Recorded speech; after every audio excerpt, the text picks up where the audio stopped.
Eee, Catatan penting sebenarnya terhadap isu perempuan itu, saya sepakat apa yang disampaikan oleh Mas Ali ya, masyarakat kita mungkin, atau mungkin diri kita sendiri, atau mungkin saya, atau mungkin kita. Itu kemudian kalau sudah ngomongin soal LGBT lalu kemudian, menarik diri, eee, kita, mereka, saya, kamu gitu kan, dan tidak menjadi bagian. Ini pengalaman nyata juga Mas Ali ketika saya memberikan materi ke sekolah-sekolah di Tangerang Selatan ya, kerjasama dengan Pemda. Pertanyaan dari mereka itu bukan bagaimana mencegah penghapusan kekerasan seksual, tapi pertanyaannya adalah gimana kalau misalnya ada orang yang homo, gimana Bu menyelesaikannya gitu. Karena kita sedang membahas tentang ini ada kasus kekerasan seksual di mana sekolah yang ibu dan bapak pimpin itu korbannya itu dari siswi yang sedang magang di kelurahan. Kita sedang membantu menyelesaikan itu, menyadarkan anak-anak kita, tetapi malah diserang balik. Terus gimana tuh kalau kasusnya LGBT? Bisa nggak itu dihukum? Waduh, ini gimana ini kan? Jadi emang langsung frame-nya begitu. Itu yang pertama ya catatannya. Saya melihat sepanjang tahun 2021, isu LGBT itu kemudian menjadi semakin mengeras dan pada saat yang sama itu kemudian menyerang feminis. Jadi kemudian orang yang sedang memperjuangkan isu penghapusan kekerasan terhadap perempuan dan anak itu kemudian diserang sebagai barat. Betul sekali tadi analisanya Mas Ali dan kakak-kakak semua di awal tentang demokrasi kita, dan kemudian tidak Islami, dan kemudian juga seperti memusuhi Islam yang sudah kafah di Indonesia. Padahal kalau misalnya kita mendialogkan secara clear ya, misalnya di MUI itu 2 kali diskusi tentang HAM. Yang pertama itu memang fokus tentang penghapusan kekerasan seksual, jadi memang membahas tentang rancangan undang-undang penghapusan kekerasan seksual. Kemudian yang kemarin ini baru saja membahas tentang HAM gitu, dan sebelumnya membahas tentang makanan minuman yang halal begitu. Itu kelihatan sekali tuh fragmentasinya.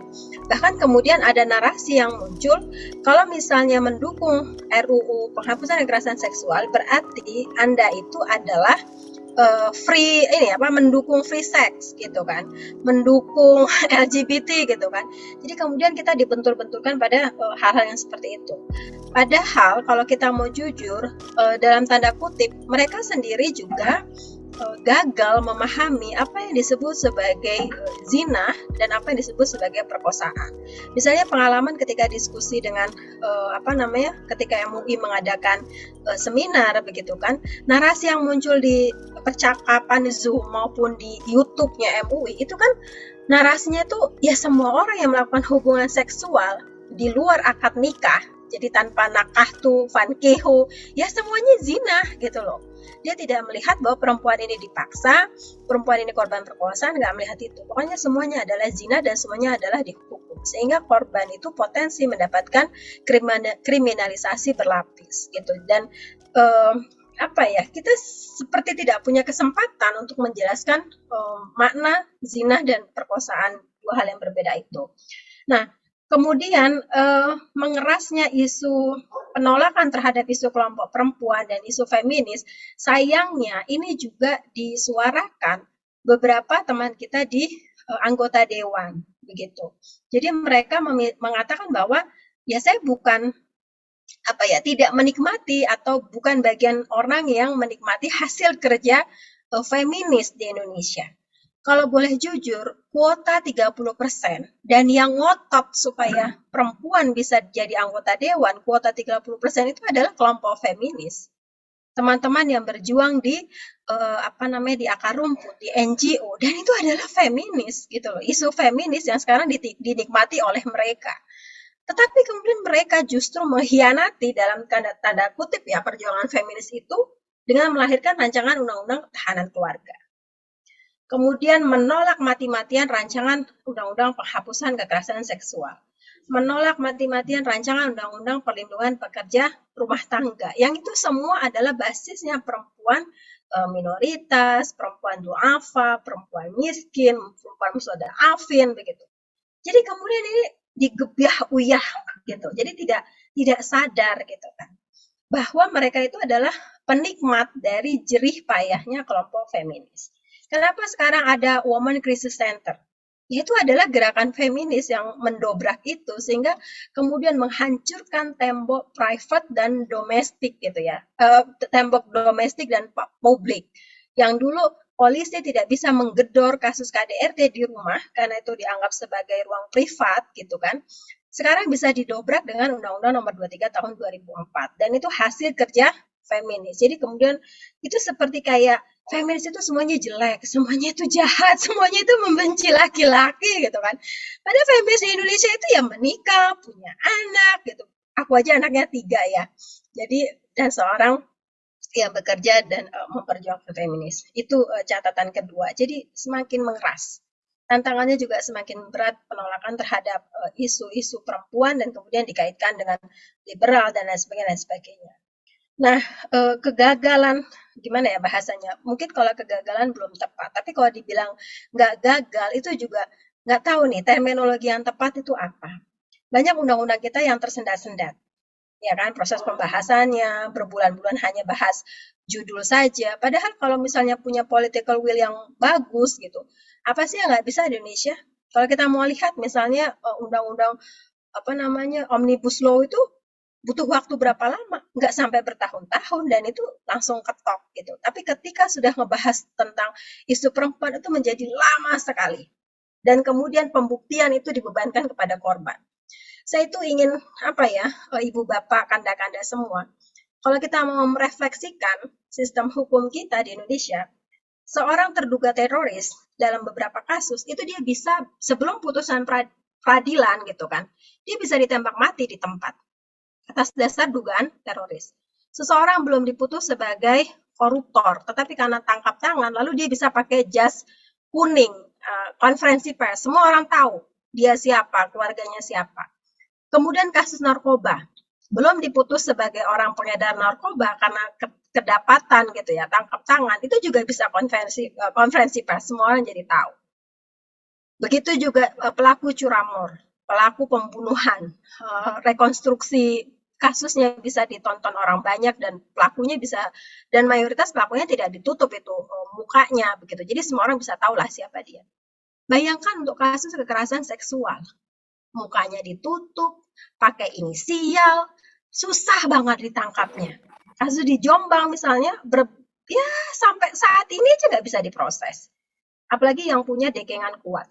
Jadi ada ketidakadilan memperlakukan pelaku. Pada kasus yang lain, pidana yang lain, itu bisa aparat kita bisa gercep. Tapi untuk korban, pembuktiannya itu dibebankan pada korban.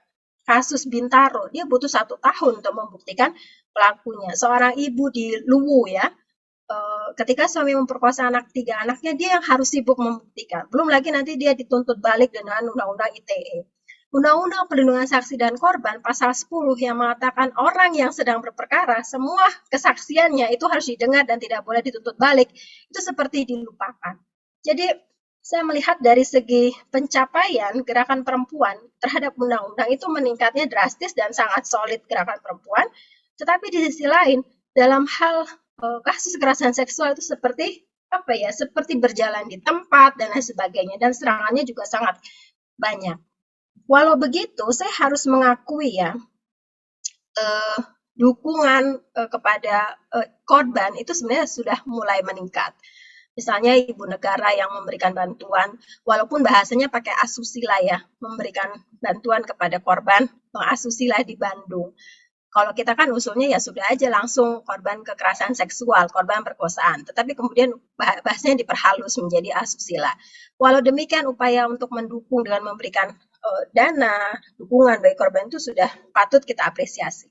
Nah, dukungan ini saya lihat juga datang dari laki-laki, Mas Musa, Mas Ali, Mas Hamzah, Bang Despian, Bang Amir gitu ya, kanda-kanda semua, dukungan laki-laki ini ternyata luar biasa meningkat pada isu penghapusan kekerasan seksual ya, isu penghapusan kekerasan KDRT, incest dan lain sebagainya. Saya tidak ingin mengutip catatan yang lain gitu. Ini berangkat dari pengalaman Pusat Studi Islam Perempuan dan Pembangunan ITB Ahmad Dahlan sendiri. Ketika kita menggalang dana zakat bagi korban dan mengkampanyekan isu itu, biasanya juga catat di Jurnal Ma'arif, itu kita kaget sekali karena dalam 16 kali diskusi yang kita setting, sebenarnya kan kita hanya menempatkan tema he for she itu hanya 1 kali. Hanya 1 kali dari 16 tema. Tetapi Dalam 16 tema itu kan ada 24 narasumber yang terlibat laki-laki, perempuannya 37. Kita tuh kaget banget ketika mereka menjadi narasumber, kata-katanya tuh powerful banget narasumber laki-laki ini. Dan sampai kita tuh nggak membayangkan mereka akan mengatakan itu. Luar biasa, ini ada orang yang Bang Despian itu sampai bilang, ini harus jadi fatwa. Kan kita nggak, ya memang kita target jangka panjangnya kita ingin ada fatwa. Tapi ketika Bang Despian ini MUI segala macam langsung menyebut, kita langsung wah luar biasa sekali gitu kan. Atau misalnya Kanda ini ya apa Sudarmoto ketika bilang ini harus diinternasionalisasikan. Jadi ide dari Indonesia itu harus dibawa supaya internasionalisasi zakat bagi korban. Itu kan sesuatu yang diinternalisasi. Kayaknya di tingkat lokal Jakarta aja belum tentu banyak orang mendukung gitu kan. Itu kita kaget banget dan itu luar biasa. Atau misalnya Pemda Tangsel ya, Pemda Tangsel itu juga langsung mengadopsi, kita akan menjadi kota pertama yang akan menerapkan zakat bagi korban, ketua DPRD-nya juga setuju, wali kotanya juga tanda tangan. Itu kita sampai nggak menyangka sama sekali laki-laki. Dan yang lebih nggak menyangkanya lagi, ketika pembelian buku, data pembelian buku ini kan nggak bisa dimanipulasi ya, karena datanya real gitu, ada bukti transfer. Bayangin, yang beli banyak itu laki-laki loh. Laki-laki itu belinya banyak banget. Mereka dengan jabatannya, dia bisa beli 5 paling sedikit, atau 4 lah ya. Dia dengan jabatannya itu dia bisa beli banyak, lalu dia bagi-bagikan ke temannya, begitu.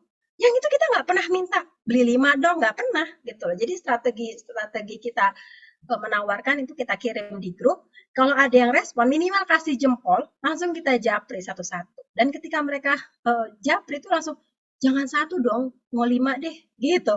Dan itu luar biasa sih, kita nggak sangka. Jadi ini yang dibilang Ban Ki-moon ya, laki-laki itu kalau diajak bergerak dan sudah punya kesadaran, maka laki-laki itu ya jangan angkat tangan, tapi angkat suara, angkat bicara gitu loh. Maka penting melibatkan laki-laki. Dan kalau tahu tahu petanya begini, mungkin dari awal kita euforia-nya akan banyak gitu. Jadi, tapi kita luar biasa sekali ya. Laki-laki ini dukungannya tuh kita nggak menyangka sampai sebegitu dahsyatnya begitu. Jadi dari segi pembelian yang beli laki-laki, dari kesempatan dan kewenangan itu juga yang laki-laki yang punya jabatan tuh dia langsung punya mengambil sikap, kemudian statement-statement selama diskusi 16 minggu itu luar biasa sekali. Kayak misalnya Kiai Nur Ahmad dari Ki Bagus Hadikusumo.